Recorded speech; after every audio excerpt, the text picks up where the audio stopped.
السلام علیکم ورحمۃ اللہ وبرکاتہ۔ الصلاۃ والسلام علیک یا رسول اللہ وعلی آلک و اصحابک یا نور اللہ۔ درود نور ایک اسم اعظم، مشکلات کا حل۔ الحمدللہ عز و جل۔ یہ درود پاک کیا ہے؟ یہ ایک اسم اعظم ہے۔ اللہ تعالیٰ نے اپنے حبیب صلی اللہ علیہ وآلہ وسلم کے صدقے امت محمدیہ پر بڑا ہی کرم فرمایا کہ اس درود پاک کو ہم پر ظاہر فرما دیا۔ اگر کوئی شخص ولی بننا چاہتا ہے تو اس کو چاہیے کہ اس درود پاک کو پڑھے۔ جمعے کے دن کم از کم 100 مرتبہ تو ضرور اس درود پاک کو پڑھیں۔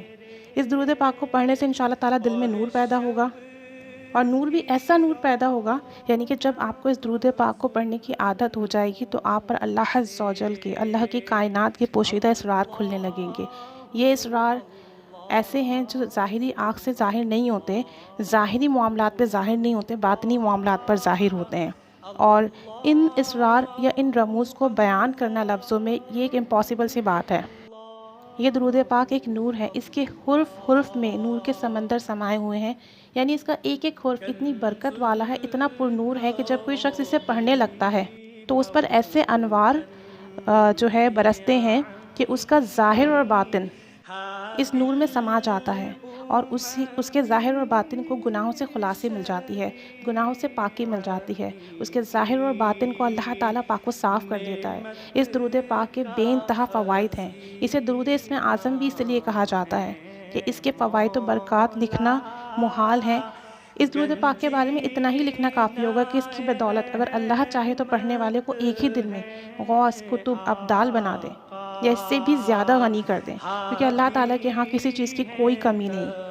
تو اس درود شریف کو پڑھنے والا کسی بھی چیز سے محروم نہیں رہتا، اس پر دین و دنیا کے ہر فیوز و برکات کے دروازے کھول دیے جاتے ہیں، دین و دنیا کے تمام معاملات سے پردے اٹھا دیے جاتے ہیں۔ یہ تو اس درود پاک کے فضائل ہیں، لیکن یہ درود پاک حاجات روائی کے لیے بھی بے مثل ہے۔ اگر کسی شخص کے ساتھ کوئی مسئلہ، کوئی پریشانی، کوئی حاجت ہے، کوئی ایسا معاملہ اٹک گیا ہے جس سے بظاہر باہر نکلنے کی کوئی صورت نہ ملتی ہو، ایسی کوئی مشکل آ گئی ہے جس کا بظاہر کوئی حل نہ دکھتا ہو، تو اس درود پاک کو باوضو ہو کر 313 مرتبہ بہت ہی دھیان کے ساتھ پڑھیں، اپنے مسئلے کو ذہن میں رکھتے ہوئے۔ اور اگر تو مسئلہ بہت بڑا ہے، بہت کوئی بڑی حاجات ہے، تو اس درود پاک کو 1100 مرتبہ پڑھ لیں۔ پڑھنا ایک ساتھ ہے، گیپ دے کے نہیں پڑھنا۔ 1100 مرتبہ ایک ہی مجلس میں ختم کرنا ہے، یا 313 مرتبہ ایک ہی مجلس میں ختم کرنا ہے۔ اس کے بعد اپنے مسئلے کے لیے دعا کرنی ہے۔ اللہ عز و جل کی ذات سے قوی امید ہے، اس کی رحمت سے قوی امید ہے کہ انشاءاللہ عز و جل مسئلے حل ہوں گے، حاجات پوری ہوگی۔ درود نور۔ بسم اللہ الرحمن الرحیم۔ اللہم صلی علی سیدنا محمد نور الانوار و سر الاسرار و سید الابرار۔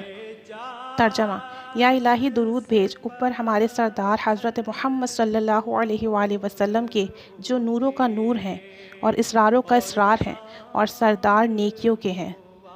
درود پاک کو ویسے بھی اسم اعظم کا درجہ حاصل ہے کہ درود پاک پڑھنے سے، کثرت سے پڑھنے سے تمام مسائل حل ہو جاتے ہیں، تمام حاجات پوری ہوتی ہیں، غربت، تنگی، فکر و فاقہ غنی میں بدل جاتا ہے۔ پھر جب کسی مخصوص درود پاک کو اسم اعظم کا درجہ حاصل ہو، یعنی کہ درود نور کو اسم اعظم، درود اسم اعظم بھی کہتے ہیں، تو سوچیں پھر اس کی برکات کا، اس کی فضائل کا کیا عالم ہوگا۔ انسانی ذہن اس بات کو کنسیو نہیں کر سکتا کہ اللہ تعالیٰ نے درود پاک کے اندر کیسے کیسے معجزات اور کیسے کیسے فضائل پوشیدہ رکھے ہیں۔ ان راز اور فیوز و برکات کو وہی پا سکتا ہے جو اس سے دائمی طور پر جڑ جائے، جو حقیقی طور پر درود پاک کو اپنا سب کچھ بنا لے۔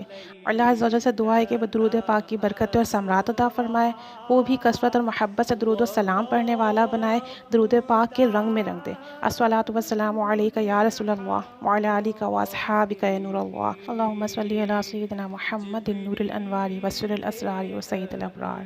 صلی اللہ تعالی علی محمد۔